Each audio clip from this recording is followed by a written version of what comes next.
بيبدأ فيلمنا مع ماكس وواما، وبيكونوا عايشين في بيتهم القديم والمدينة اللي اتولد فيها ماكس. وكل شوية أمه كانت بتاخده وتسكن في مكان مختلف، وده عشان تلاقي علاج لمرضى الغريب. والمرة دي اختاروا إنهم يرجعوا بلدهم القديمة ويعمل فيها شركة صغيرته هناك. هم بينظفوا البيت. ماكس بيلاقي حاجات كتير تخص أبوه، وبيشوف صورته مع أبوه وهو طفل صغير. وفي اللحظة دي ماكس بيحرك إيده، وفي لحظة بتطلع غريبه من إيده بتأثر على التلفزيون.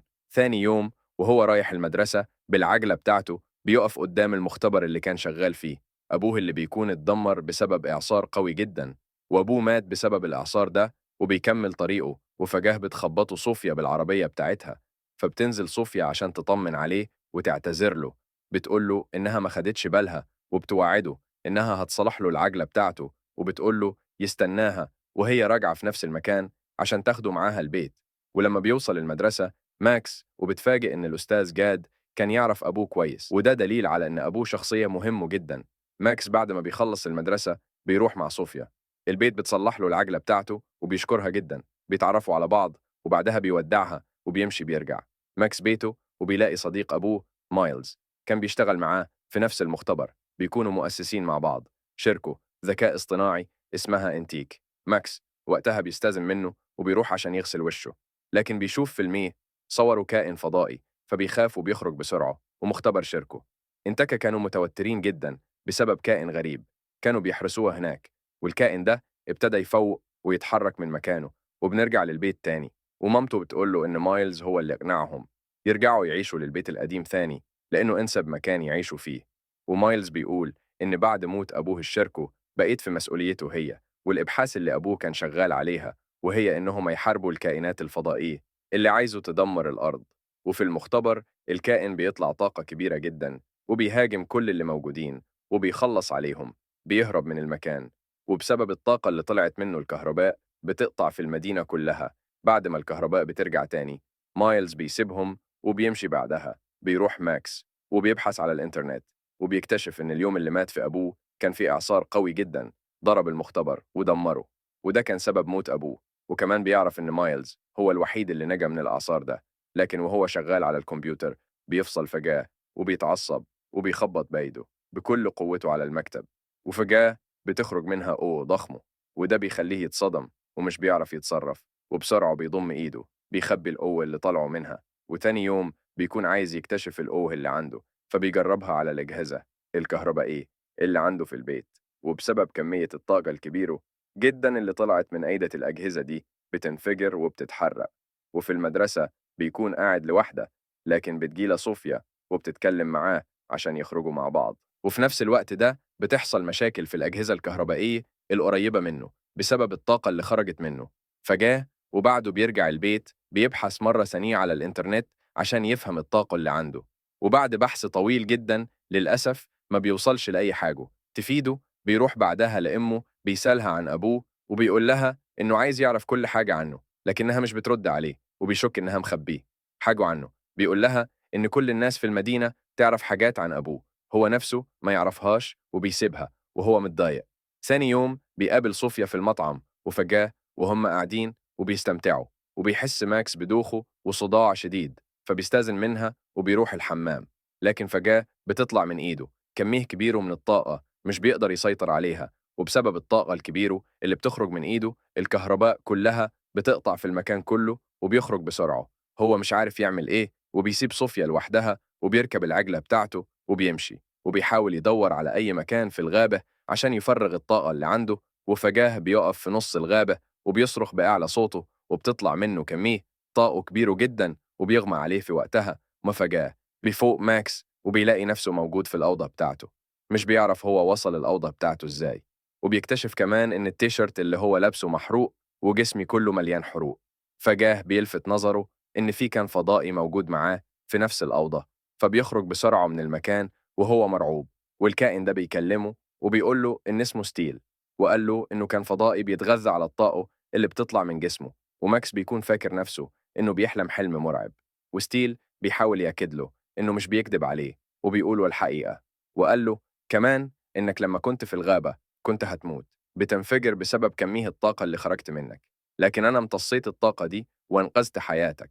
وستيل بيقول له كمان إنه من غير الطاقة اللي بياخدها منه مش هيقدر يعيش، وإن هم لازم يكونوا قريبين من بعض طول الوقت، وإنه موجود هنا عشان يحميه من الأعداء اللي عايزين يقتلوه. لكن نفسي بيكون رفض الفكرة، وبيكرر يخلص من ستيل، وبياخده في الشنطة معاه، وبياخده الغابة علشان يسيبه هناك. وهم ماشيين في الغابة ستيل بيقول له إن بسبب الأوه اللي خرجت منك وأنا اللي انقذت حياتك، وبيقول له إن مفيش حد مننا يقدر يعيش من غير التاني، وما ينفعش أسيبه بعض دلوقتي لأن نقص بتخرج من جسم أوه، ولو ما قدرش يتخلص منها هيموت. وستيل كمان بيحتاج الطاقة دي عشان يتغذى عليها ويقدر يعيش مفجاه. وهم بيتكلموا وبيظهر عدد كبير من جنود شركه انتك هو بيضربوا عليهم نار عشان يقتلوهم، فبيجروا بسرعة وبيهربوا منهم. وكل ده وماكس مش عارف ايه اللي بيحصل معاه ومين الناس دول وهم ليه عايزين يقتلوه. في الوقت ده ماكس بيشوف ذكريات من حياة أبوه، وبيسمع كمان كلمه تريننج، ودول بيكونوا كائنات فضائية شرير وبيحاولوا يدمروا الأرض. وبيعرف كمان إن ستيل نوع منهم، لكن ستيل بيقول له إن هو فعلا منهم، لكن هو نوع من الكائنات المسالمة، وكان صديق لأبوه وكان بيساعده عشان يحاربوا الكائنات الفضائية اللي تدمر الأرض. وبيقتنع ماكس بكلامه وبيصدقه، ومش بيكون قدامه أي مكان ثاني يستخبى فيه غير المدرسة. وبيطمن على ستيل لما بيخبيه في الشنطة. وفي الوقت ده بيقابل صوفيا وبيعتذر لها عشان سابها لوحدها في المطعم، فبتقبل الاعتذار بتاعه وهي مبسوطة. بعدها بيروح هو وستيل لمكان مهجور عشان يكتشف القوة بتاعته. وفي اللحظة دي بتخرج كمية طاقة كبيرة جدا من جسمه، وستيل بيساعده عشان يقدر يسيطر عليها. وبيكتشف ماكس إنه بيمتلك قوة وحركه سريعه جدا ومهارات خارقه. بعدها بيتحدى ستيل مع جسم ماكس وبيطلع منهم مخلوق قوي جدا. وقتها بيدرك ماكس إن هما مش ممكن يفترقوا أبدا عن جسم بعض، وهيفضلوا مع بعض للأبد. وفي الوقت ده بيشوف ماكس لمحه من ماضي أبوه، وبيعرف كمان إن أبوه كان مرتبط مع ستيل في كل حاجة، وعارف إن لازم يتحدى مع ستيل عشان يقدر يدمر الكائنات الفضائية اللي عايزه تدمر الأرض. وكمان بيشوف الإعصار المدمر اللي أبوه مات بسببه. وستيل قال له إن الإعصار ده كان إعصار صنعته الكائنات الفضائية عشان تقضي على أبوه. عشان يعرف أكثر عن أبوه وإزاي مات بيقرر يقابل مايلز، لكن وهو راكب العجلة بتاعته بتقابله صوفيا بعربيتها وبتعرض على إنها توصله المكان اللي هو رايحه. بس في الوقت ده ماكس بيشوف الجنود اللي كانوا عايزين يقتلوا في الغابة، وعشان كده بيسيب صوفيا وبيجري بسرعة بالعجلة مرة ثانية. وبيقول لستيل إحنا لازم كل واحد فينا يمشي من طريق مختلف، وبيحاول يهرب منهم بأي طريقه. وفي النهاية بيقابل صوفيا مرة ثانية، مش بيلاقي طريقه تانية غير إنه يركب معاها عشان يلاقي مايلز في أسرع وقت. وبعد وقت قليل بيوصلوا المختبر اللي موجود فيه مايلز، وبيسأله إيه اللي حصل لأبوه وقت الإعصار. وبيقول له إن هو ما كانش موجود مع أبوه، عشان كده مش بيكون عارف إيه اللي حصل بالظبط. وبيوريه جهاز فيه طاقة كبيره جدا، وبيقول له إن الجهاز ده كان حلم أبوه عشان ينقذ العالم، وبيطلب منه يساعده ويكمل كل إبحاثه عشان يساعده ويحقق حلم أبوه. وفي اللحظة دي بتخرج طاقة كبيره جدا من جسم ماكس، وبيحس بألم شديد وبيسيب المكان وبيمشي. وفي الطريق بيظهر إعصار شديد جدا بيجري ورا ماكس وعايز يدمره. حاول ماكس يهرب من الإعصار ويستخبى من البيت، لكن الإعصار بيكون قوي جدا وبيدمر البيت. وفجاه ماكس بيلاقي نفسه قدام وحش مرعب من المخلوقات الفضائية، وقبل ما يقتله بيوصل ستيل وبيتحدوا هما الاتنين مع بعض. وبيتحول ماكس لمقاتل خارق، بيقدروا هما الاتنين إنهم يتحدوا المخلوق الشرير. بيقدر ماكس إنه يطلع طاقة كبيره من إيده بيضرب بيها المخلوق الشرير ويدمره. وبعدها ماكس بيشوف جزء من ماضي أبوه وهو في المختبر، وبيكون موجود معاه ستيل، وده الوقت اللي بيحصل فيه الإعصار وبيقتله. فبيفتكر ماكس إن ستيل هو اللي قتله وبيغضب منه وبيسيبه وبيمشي. ولما بيوصل عند البيت بيلاقي الجنود اللي كانوا عايزين يقتلوه، فبيمشي بسرعة بيروح عند صوفيا وبيقول لها إنه محتاجوا العربية بتاعتها ضروري. وفي الطريق بيتصل بمايلز وبيقول له على الناس اللي عايزين يقتلوه، بيقول له إنهم خطفوا أمه وعارف كل اللي بيحصل معاه، ولازم يروح دلوقتي مختبر عبوه القديم لأنهم حابسين أمه هناك. وماكس بينفذ كل حاجة بيقولها له مايلز وبيوصل للمختبر القديم. وفي نفس الوقت ده صوفيا بتتصل بمولي وبتقول لها إنه كان عندها واخد العربية بتاعتها. مولد تقدر تفهم إيه اللي بيحصل وإيه اللي بيخطط له مايلز، وبتطلب من الجنود إنهم يدوروا على ابنها ماكس في أسرع وقت ويحموه. بتقول لهم إنها بتمتلك الجزء الأكبر في شركه إنتك، وإنهم لازم يسمعوا كلامها يرجعوا ماكس في أسرع وقت، وبنرجع للمختبر ثاني، وبيكتشف ماكس ستيل جوه جهاز ومقفول عليه، مش بيتحرك ومش حاسس باي حاجة، بيحاول يخرجه لكن للأسف ما بيقدرش. وقتها بيشوف ذكريات من الماضي، وبيشوف أبوه وهو بيستعد عشان يواجه مخلوقات شرسه، وبيشوف وقتها ستيل موجود معاه ويحاول يساعده، وبيدخل أبو ماكس جهاز التحكم. لكن للأسف قبل ما يبدأ هجومه، إيه المخلوقات الفضائية بتهجم على المختبر وبتدمره.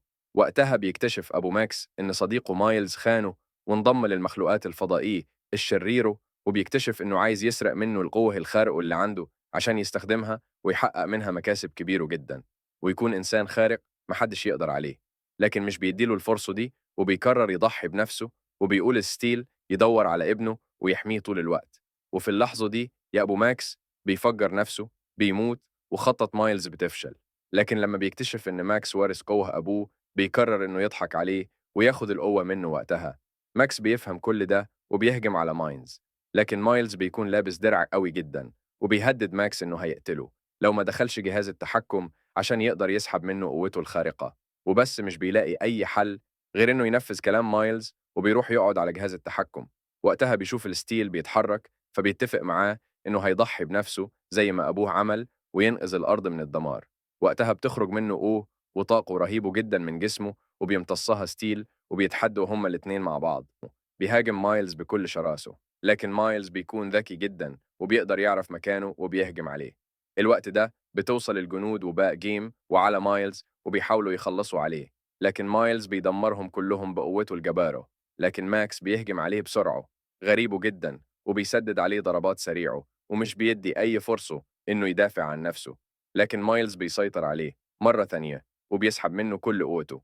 وفي اللحظة دي بيقرر ماكس إنه ينهي حياته ويضحي بنفسه، وبيخرج كل الطاقة والأوه اللي في جسمه مرة واحدة وبيوجهها ناحية مايلز.